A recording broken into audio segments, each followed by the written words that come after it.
एक मनुष्य होना ही अपने आप में बड़ी बात है। इस पूरी पृथ्वी का सबसे बुद्धिमान जीव होना बड़ी बात है। और मैं तो ये कहता हूं कि दुनिया में ऐसे लोग भी हैं जिन्होंने अपनी खुद की शक्ल नहीं देखी है, आंखें नहीं है उनके पास। दुनिया में ऐसे लोग भी हैं जिन्होंने अपने माँ बाप की और खुद की आवाज भी कभी सुनी नहीं है, उनके पास में श्रवण शक्ति नहीं है।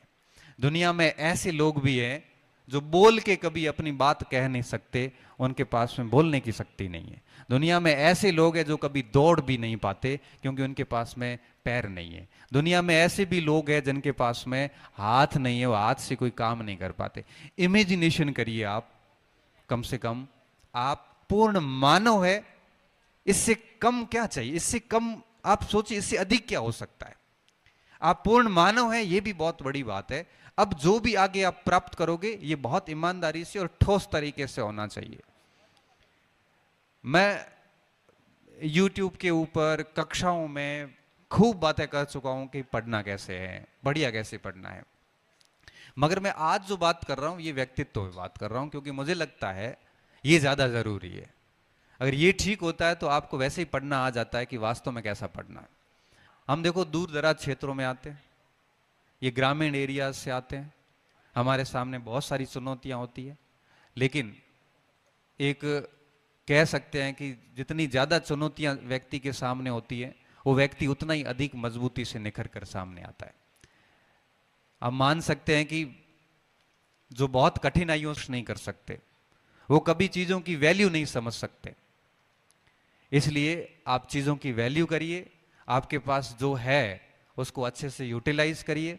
और मैं तो सिर्फ एक ही बात कहता हूं, बार बार कहता हूं कि समय का बहुत अच्छे से यूटिलाइज करिए, प्रबंधन करिए, समय खराब मत करना। क्योंकि अगर टाइम खराब कर दिया तो ये हाथ से निकल जाता है और उसके बाद कुछ भी प्राप्त नहीं होता। फिर हम ये देखते हैं कि फॉर्म भरने के योग्य है कि नहीं है, उम्र निकल जाती है। और कोई भी काम मुझे लगता है कि टाइम पे होना चाहिए। अगर टाइम पे कोई काम नहीं होता है, बहुत बाद में जाके होता है, फिर उस कार्य की कोई रेलेवेंस नहीं रहता। तो कोशिश करिए कि समय पर सारी चीजें करें, अच्छे से करें और जीवन में हमेशा ईमानदार बने रहिए, क्योंकि ये बहुत जरूरी होता है। अगर आपने जीवन में कोई गलत कार्य किए तो आप मान के चलना, मैं हमेशा ही कहता हूं कि लौट के आएंगे और इतने बुरी तरीके से आएंगे कि आपने जो एक कृत्रिम तरीके से जो आपकी छवि बनाई है वो छवि 1 मिनट में नेस्ता नाबूद हो जाती है। 1 मिनट में आपकी गलत किए हुए व्यक्ति के गलत कार्य कभी भी पीछा नहीं छोड़ते, इस बात को हमेशा याद रखना। एक 4 पंक्तियां आती है कि कोशिश कर हल निकलेगा। ये मैं हर बार बोलता हूं क्योंकि मुझे लगता है कि हम जो ग्रामीण क्षेत्र के लोग हैं हमारे सामने बहुत सारी चुनौतियां रहती है। कई बार हम पहले बीच में शस्त्र डाल देते हैं, बहुत निकट पहुंच के हम हथियार डाल देते हैं, नहीं डालने होते हैं। मेहनत मुझे लगता है कि 3-4 साल मेहनत करते हैं तो बहुत तरीके से करनी चाहिए कि कोशिश कर हल निकलेगा, आज नहीं तो कल निकलेगा। अर्जुन के तीर सा सद, अर्जुन के तीर सा सद मरुस्थल से भी जल निकलेगा, मरुस्थल से भी जल निकलेगा। और खाद डाल, बीज डाल, पौधों को पानी दे, बंजर भूमि से भी फल निकलेगा। खाद डाल, बीज डाल, पौधों को पानी दे, बंजर भूमि से भी जल निकलेगा। ताकत जुटा, हिम्मत कर, ताकत जुटा, हिम्मत कर, हौसलों को आग दे, फौलाद का भी बल निकलेगा, फौलाद का भी बल निकलेगा। जिंदा रख दिल में उम्मीदों को, जिंदा दिल में उम्मीदों को, गरल के समंदर से भी गंगा जल निकलेगा। गरल यानी जहर, गरल के समंदर से भी गंगा जल निकलेगा। कोशिश जारी रख कुछ कर गुजरने की, कोशिश जारी रख कुछ कर गुजरने की, जो आज थमा थमा सा है वो कल चल निकलेगा, जो आज थमा थमा सा है वो कल चल निकलेगा। कोशिश कर हल निकलेगा, आज नहीं तो कल निकलेगा। तो प्रयासों में कमी नहीं आनी चाहिए। एक स्टूडेंट मेरे पास आया कोई 2-4 दिन पहले, बोले सर पोस्ट नहीं है, लाखों की संख्या में फॉर्म आ रहे हैं, फिर मेरा सिलेक्शन कैसे होगा। मैंने कहा एक बात बता, सिलेबस पढ़ लिया? तो क्या हाँ सर। कितनी बार पढ़ा? एक बार हुआ है। फिर ये प्रश्न पूछना निरर्थक है। क्यों? क्योंकि 500 नंबर की परीक्षा है, मुझे 320 नंबर लाके दे देगा 500 में से मात्र 320। कोई फिजिक्स नहीं है, ये रॉकेट साइंस नहीं है, आर्ट्स के सब्जेक्ट है।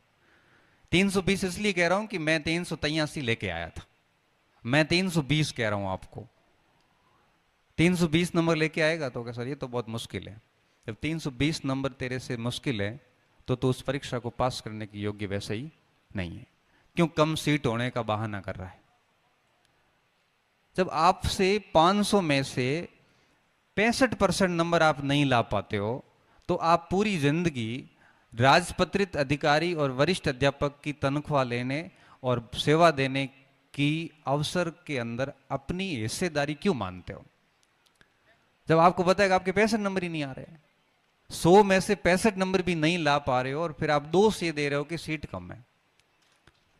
इसलिए बेहतर ये है कि घर जा, किताबें खोल वापस, और इन सब चीज़ों से डिस्कशन से दूर हो और 4-5 बार शिद्दत से सिलेबस पढ़, अपना 100% दे, 5-4 बार रिवीजन कर, अभ्यास कर, इन 10 सीट में भी हो जाएगा। नहीं किया तो 1000 सीट में भी होना नहीं है। कठिन पेपर आते हैं तो सबके लिए आते हैं, सरल आते हैं तो सबके लिए सरल होते हैं। इसलिए बहानेबाजी छोड़िए, मेहनत करिए। और मैं तो क्या कड़वा बोलने वाला व्यक्ति हूँ, मगर साफ कहता हूँ कि जब तक पढ़ोगे नहीं, जब तक साधना नहीं करोगे, तब तक कुछ भी हासिल नहीं होने वाला है। इसलिए आप सभी मेहनत कीजिए। आपने मुझे यहाँ बुलाया, आमंत्रित किया, मुझे बड़ा अच्छा लगा। और भविष्य में भी जब कभी मेरी आपको आवश्यकता महसूस हो तो आप डेफिनेटली याद कीजिएगा। आप जनरली जो बच्चे हैं, ये तो क्या है कि छोटे हैं तो अपनी बातों को अभी समझ नहीं पाते, और मुझे लगता है कि 12वीं तक के बच्चों को तो मौज करने देनी चाहिए। ये जैसा करे उनको आप करने दो, खेलने कूदने सब काम करने दो, बस गलत काम नहीं करें। 12वीं के बाद ही इनकी जीवन, असली जीवन की चैलेंजेस शुरू हो जाएंगे, और उसके बाद में नौकरी लगने के बाद में कठिनाइयाँ और बढ़ जाती। बेरोजगारी का दौर फिर भी ठीक होता है जब ज़्यादा उम्मीदें नहीं होती आपसे और आप 12 ही घंटे पढ़ पाते हैं। नौकरी के बाद आपको किसी न किसी की अंडर में रह के काम करना होता है, तब हालत आपकी और ख़राब होने वाली, आपकी स्वतंत्रताएं छीनने वाली होती है। जो व्यक्ति 25 साल से आज़ाद घुमा हुआ हो, उससे एकदम से बंधन डाले जाते हैं। तो मैं स्टूडेंट को कहता था कई बार, ये नौकरी लगना करना सब आसान है, इसके बाद इसको करना बहुत मुश्किल काम है। क्योंकि आपने हमेशा स्वतंत्रताएं देखी है, आपने ये नहीं देखा कि आपको कोई कंट्रोल कर लेगा या आप किसी के ऊपर निर्भर हो जाओगे तब आपकी हालत कैसी होगी। तो आपके चैलेंजेस और बढ़ जाते हैं। 12वीं के बच्चे हैं तो उनको तो मैं यही कहूँगा कि खूब खेलिए, कूदिए, मौज करिए, बस अपने गलत रास्तों पे नहीं पड़ना है और बढ़िया पढ़ाई करनी है कॉलेज में आके। और जो मेहनत करता है वो जीवन में कभी असफल नहीं हो सकता, ये बात तय है। माँ सरस्वती अपना ऋण कभी रखती नहीं है। जितना पढ़ोगे उतना मिल जाएगा, दिखावा करोगे तो लास्ट में दिखाने के लिए रिजल्ट आपके पास होगा नहीं। और अगर ठोस तैयारी करोगे तो ये 12वीं के परसेंटेज वगैरह काम आते नहीं है। ठोस तैयारी वाला बच्चा आगे किस लेवल पे जाएगा अंदाजा ही नहीं है। बहुत बहुत धन्यवाद, और आपने ये मौका दिया। भविष्य में भी मेरी कभी आवश्यकता होगी मैं डेफिनेटली यहाँ पे पधारूंगा। आप सभी ने मुझे सुना। जय हिंद, जय भारत।